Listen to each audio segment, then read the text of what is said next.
Hello everyone, welcome to my channel Shilpa's daily life. আমার এই নতুন ব্লগে তোমাদেরকে জানাই অনেক অনেক ওয়েলকাম আর অনেক অনেক ভালোবাসা।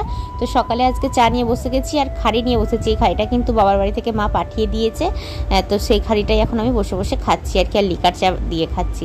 আর আজকে কিন্তু বাপি এনেছিল চপ। আমিই বলেছিলাম বাপি আজকে চপ নিয়ে আসো, সকালবেলা আর কিছু বানাবো না, চপ দিয়ে আর শসা টসা চাট করে মুড়ি খাবো। তো সেই কারণে চপ এনে দিয়েছে, সেটাই খেলাম। আর দেখো আজকে দুপুরে কিন্তু রান্না করেছি। এখানে কি কি রান্না করেছি চলো তোমাদেরকে একটু দেখিয়ে দিই।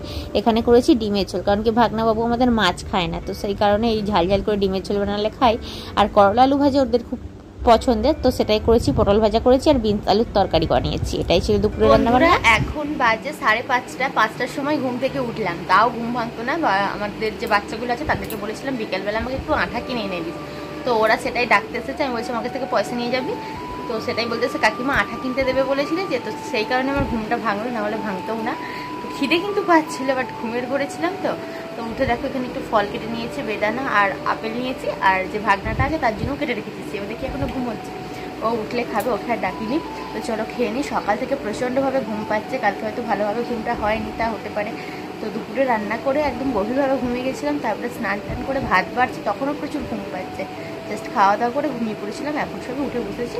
চলো আপাতত এটা খেয়ে নিই, তারপরে আজকে একটা খাতা কমপ্লিট করতে হবে, মানে খাতার ডেকোরেশন কমপ্লিট করতে হবে, কালকে খাতাটা জমা দিতে হবে। আর আজকে আমার মামার বাড়ি থেকে ফোন করেছিল, রান্না পুজোর নিমন্ত্রণ করেছে মামি। দেখা যাক বিশ্বকর্মা পুজোর দিনে বুড়ো রান্না আছে, যাই কিনা।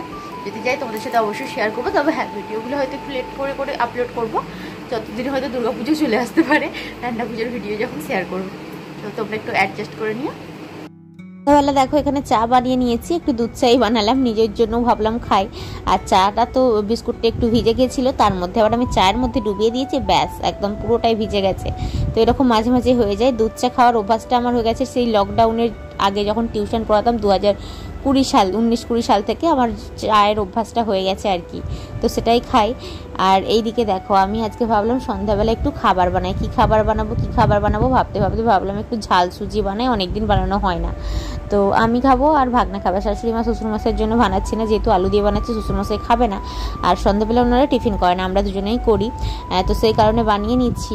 আর আমার ননদদের ওখানে জানো তো খুব একটা বেশি এইসব খাবারের চল নেই, ওরা শুধু রুটি সবজিই খায়। আর ননদের যেহেতু অনেকদিন আগেই বিয়ে হয়ে গেছে, খুব ছোটোবেলায়, তো দিদি খুব একটা সেখানে রান্নাবান্না পারে, বাট এখানে রান্নাবান্নাটা খুব একটা ভালো পারে না, সেখানের মতো খাবার বানাতে পারে। তো আমি তাই জন্য ভাবলাম একটু ওকে ভাগনাকে বানিয়ে বানিয়ে খাওয়াই, কোনোটা ওর পছন্দ হয়, কোনোটা হয়তো ওর ভালো লাগে না, কারণ কি সেখানের খাবার খেতে ওরা অভ্যস্ত, এখানের খাবারগুলো ওকে একটু ট্রাই করাচ্ছি, তো সেই জন্য বানাই।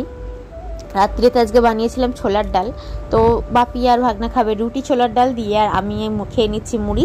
তো চলো এটা খেয়ে নিচ্ছি, আর এদিকে আমি যে আমার খাতাটা কমপ্লিট করলাম, তো ময়ূরটা বানালাম, এখনও ডেকোরেশন অনেকটা বাকি রয়েছে। কেমন হয়েছে জানিও, আর ভিডিওটি কেমন লাগলো অবশ্যই কমেন্ট করো।